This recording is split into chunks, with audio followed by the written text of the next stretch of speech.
This guy gets revenge on cheating ex-fiancée by living his best life. This is about a buddy of mine, the most decent guy you could ever be lucky enough to call a friend, and how he got nuclear revenge on his cheating ex-fiancée who dumped him for his best friend, all the while still being the most upstanding, greatest guy you can imagine.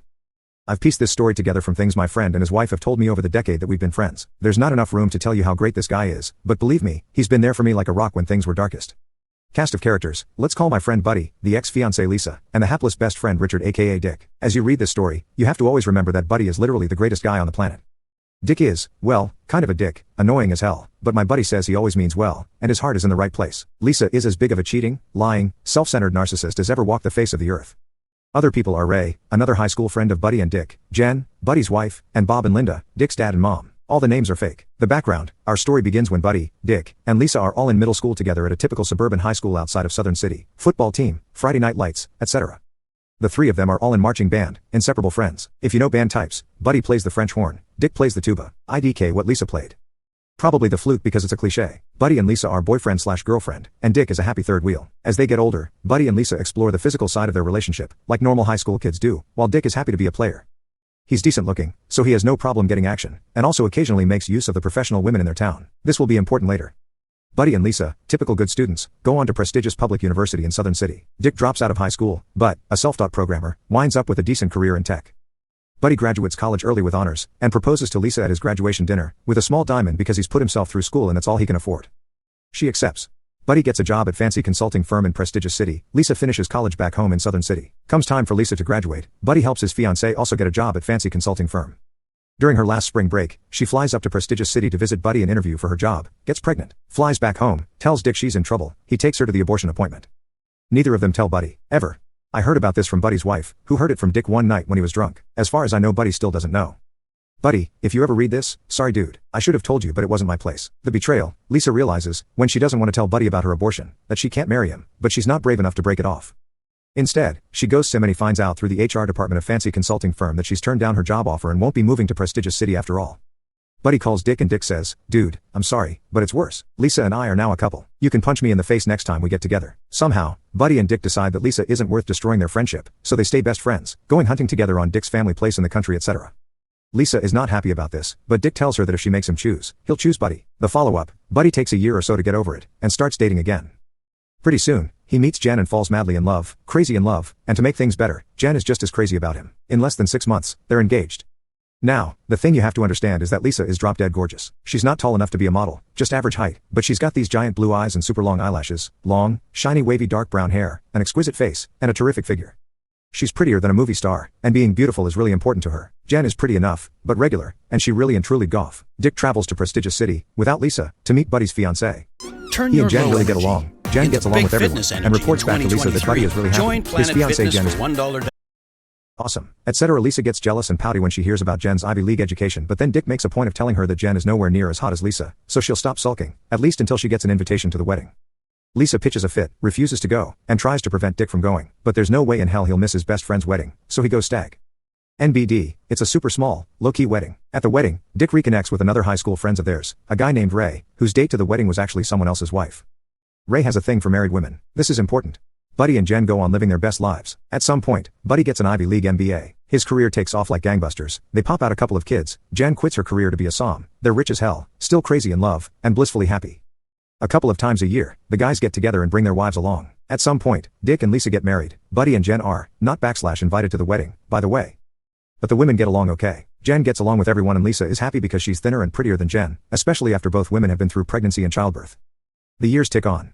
Things get complicated. One day, this is around 2008, when Buddy, Jen, and Dick are all playing WoW together, Dick gets them on TeamSpeak and tells a hell of a story. Dick and Lisa have continued to hang out with Ray, their high school friend who has a thing for married women. He's turned his eye on Lisa, who, even after 3 kids, is even hotter than she was in college. She's leaned heavily into the MILF role. Meanwhile, Dick has had enough of her nonsense. He's decided to divorce her 3 times, but each time, when he tells her, she cries and gets all pouty. They have one last time unprotected sex, she gets pregnant, and bam, Dick and Lisa's 3 kids.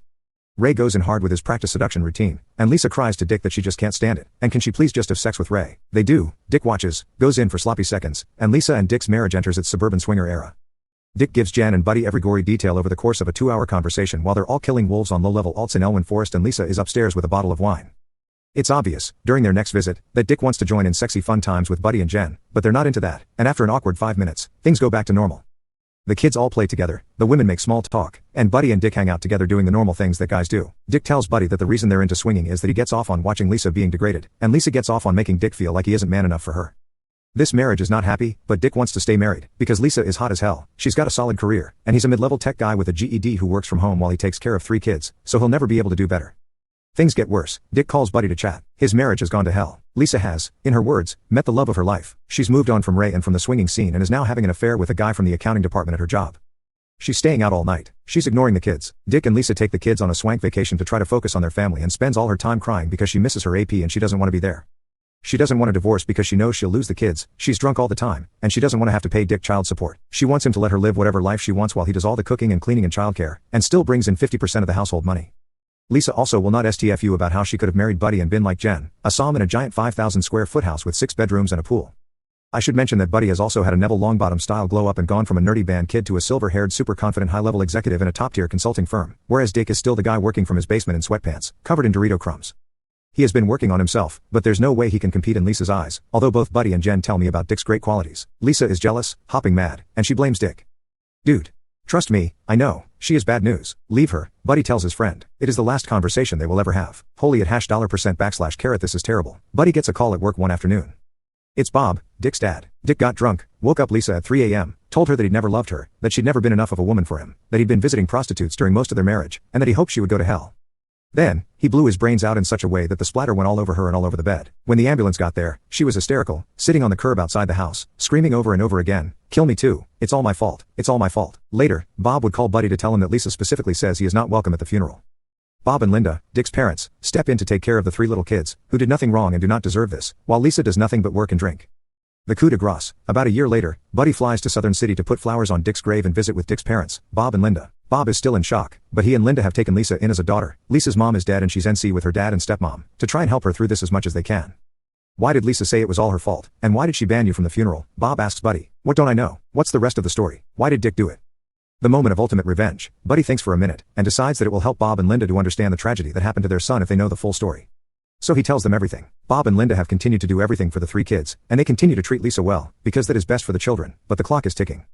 Lisa's remarried now. When the kids are old enough, Bob and Linda will tell them the whole story. The youngest kid will be 18 soon. Buddy is still grieving over his friend. Summary: what did Buddy do to get revenge on his cheating ex-fiancée? 1. Stayed friends with the guy who stole her, letting her know how important she was to him versus the friendship. 2. Moved on and married someone smarter, nicer, and less pretty, letting her know how important her tilde best quality tilde only good thing about her was to him. 3. Had a hell of a successful career, causing her much jealous anguish. 4. Had a massive glow up between 30 and 40, causing her much jealous anguish. 5. Had a terrific marriage, causing her much jealous anguish and also letting her know that the problem in their relationship was not him. 6. Respected her boundaries when she uninvited him to his best friend's funeral, causing best friend's dad to ask the fateful question that, emo, ticks this over from karma to nuclear. Proof that living well is indeed the best revenge. Sucks about Dick, though. Buddy says he was the kind of guy who would come to your house when all hell broke loose, clean your fridge and make a 5-star dinner with whatever he could find. Nuclear vengeance wasn't worth the cost. I wish I had known him.